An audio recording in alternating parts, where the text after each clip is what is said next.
এটা কাবা। কাবার পশ্চিম থেকে পূর্ব দিকে নামাজ হবে, পূর্ব থেকে পশ্চিমে হবে, উত্তর থেকে দক্ষিণে হবে, দক্ষিণ থেকে উত্তরে হবে, চারিদিকে হবে। এখন সাহাবীদের ভিতরে বিশ্ব নবী প্রশ্ন করছেন, ওগো তোমরা বলো আমি আজকে মুসল্লাটা কোন জায়গায় রেখে নামাজ শুরু করব, ইমামতি করব। সাহাবীদের যার যেমন ছিল সে তা বললেন, কিন্তু হযরত উমারকে জিজ্ঞেস করলেন, উমার রে তুমি একটু বলো আজকের দিনে আমি মুসল্লাটা কোন দিকে রাখবো। হযরত উমার বললেন, ইয়া রাসূলুল্লাহ আমার বলতে 2 মিনিট লাগবে। বলছে বলো। বলি ইয়া রাসূলুল্লাহ এটা কাবার পশ্চিম দিক, এটা কাবার পূর্ব দিক, এটা কাবার উত্তর দিক, এটা কাবার দক্ষিণ দিক, কিন্তু একটা জিনিস খেয়াল করেন, আমার আল্লাহ কাবার পূর্ব দিকটা কত ভালোবেসেছেন। কাবার পূর্ব দিকে রয়েছে হাজরে আসওয়াদ, কাবার পূর্ব দিকে রয়েছে জমজমের কূপ, কাবার পূর্ব দিকে রয়েছে সাফা মারওয়া, কাবার পূর্ব দিকে রয়েছে আল্লাহর ঘরের দরজা, আবার কাবার পূর্ব দিকেই রয়েছে আপনার দাদার বংশের পদচিহ্ন ইব্রাহিমের, আবার কাবার পূর্ব দিকেই রয়েছে জায়গাটা ইব্রাহিমের। আল্লাহ তাকে কত ভালোবাসে, এত বড় পরিধি মসজিদের ভিতরে সামান্য জায়গা ইব্রাহিমকে তুলে দিয়েছে। আর আপনি ওই বংশের সন্তান, আপনি সেই বংশের গৌরব, আপনি সেই বংশের সুসন্তান, আপনি সেই বংশের আখিরি নবী।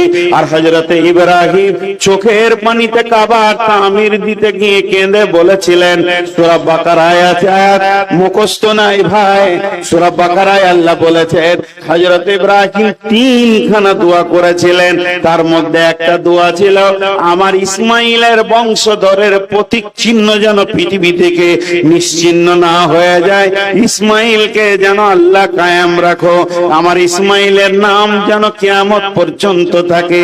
আল্লাহ তাবারক ওয়া তাআলা সেই ইসমাইলের বংশের নিসাল থেকে আখিরি নবীকে নিলেন। হযরত উমর বলছেন, ইয়া রাসূলুল্লাহ আপনি আপনার বংশের পরিচয়কে রাখার জন্য আপনার দাদার জায়গাতে মুসল্লাটা রেখে নামাজ শুরু করে দেন।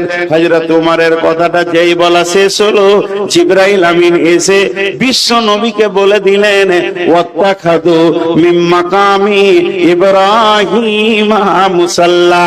হযরত উমর যেটা বলেছেন আমার আল্লাহকে ওটাই ভালো লেগে গেছে। ও নবী মুহাম্মদ তুমি মুসল্লাটা ওই জায়গায় রেখে নামাজ শুরু করে দাও সেখানে ইব্রাহিমের জায়গা। আজও কাবার ইমাম দাঁড়ায় কোথায়?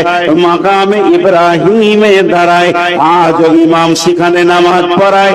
রেজিস্ট্রেশন হয়ে গেছে কোরআনে। এটা লালগোলার রেজিস্ট্রি অফিসের রেজিস্ট্রি নয়, এটা আমার বর্ধমানের রেজিস্ট্রি অফিসের রেজিস্ট্রি নয়, এটা স্বয়ং আল্লাহ রেজিস্ট্রি করেছেন। 2টি জিনিসকে কোরআনে পৃথিবীর কোন বাদশা কেটে দিতে পারবে না, পৃথিবীর কোন নবী কেটে দিতে পারবে না। একটা হলো, এটা হলো মাকাম ইব্রাহিম, এটা ইব্রাহিমের জায়গা, ওটা পৃথিবীর কেউ অন্য নামে করে দিতে পারবে না, স্বয়ং আল্লাহ দিয়েছেন ওটা। আর দ্বিতীয় হলো তুমি মুসল্লা রাখো এখানে, এটা আমার রব বলে দিয়েছেন। আজও মুসল্লা সেখানেই রাখা হয়।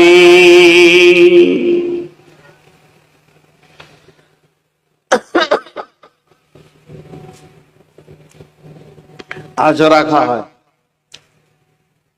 মাঝে একটা ছোট কথা বলে নিব, মনে খারাপ কিছু লিয়েন না, ক্ষমা চেয়ে বলছি, হাত পা গুলো ধরে। উমরা যদি করেন তো এই খেপার সঙ্গেই যেন, এইটুকুই বলে রাখলাম। বিজনেসম্যান যদি মনে করেন তো করে নিতে পারেন, বিজনেসের নিয়তে নামিনি। ইতিহাস যেগুলো বলি ওখানে ওইগুলোই দেখিয়ে দিই, এইটা মাকামে ইব্রাহিম।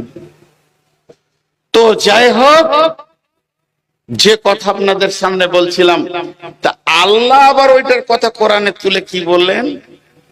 ওয়ালিল্লাহি আলান নাসি হিজ্জুল বাইতি মান ইসতাতাআ ইলাইহি সাবিলা। হে বিশ্ববাসী রে, হে বিশ্ববাসী রে, আমি তোমাদের দাওয়াত দিলাম আমার ঘরে তোমরা এসো, আমার ঘরে তোমরা এসো। যদি তোমাদের ইস্তাতাত আমার ঘরে পৌঁছানোর ক্ষমতা হয়ে যায়, হে আমার গোলামের দল, তোমরা আমার ঘরে এসো।